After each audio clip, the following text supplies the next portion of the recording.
অনলাইনে গণচাঁদা সংগ্রহ করবে জাতীয় নাগরিক পার্টি। এনসিপি পেয়েছে একাধিক ধনী ব্যক্তির সহায়তা, এমন তথ্য জানালেন দলটির আহ্বায়ক ও সাবেক উপদেষ্টা নাহিদ ইসলাম।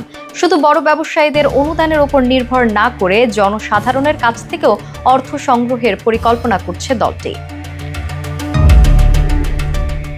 শীঘ্রই অনলাইনে ক্রাউড ফান্ডিং চালু করবে এনসিপি। গণঅভ্যুত্থানের ছাত্র নেতাদের নেতৃত্বে গড়ে ওঠা জাতীয় নাগরিক পার্টি দলীয় কার্যালয় ও নির্বাচনী তহবিল গঠনের জন্য অর্থ সংগ্রহের এমন উদ্যোগ নিয়েছে। আসন্ন নির্বাচনের প্রস্তুতি নিয়েও কথা বলেছেন এনসিপির আহ্বায়ক। তিনি মনে করেন, বর্তমান আইন শৃঙ্খলা পরিস্থিতিতে একটি জাতীয় নির্বাচন আয়োজন করা কঠিন হবে। তার মতে, জনগণের নিরাপত্তা পুরোপুরি নিশ্চিত না করা পর্যন্ত সুষ্ঠু নির্বাচন সম্ভব নয়। তবে দল যে কোনো সময় নির্বাচনের জন্য প্রস্তুত রয়েছেন বলে জানিয়েছেন তিনি। একই সঙ্গে নির্বাচনের আগে জুলাই বিপ্লবের ঘোষণা নামে একটি নীতিগত প্রস্তাব নিয়ে রাজনৈতিক দলগুলোর মধ্যে ঐক্যমত্য পৌঁছানোর প্রয়োজন বলে মনে করেন তিনি।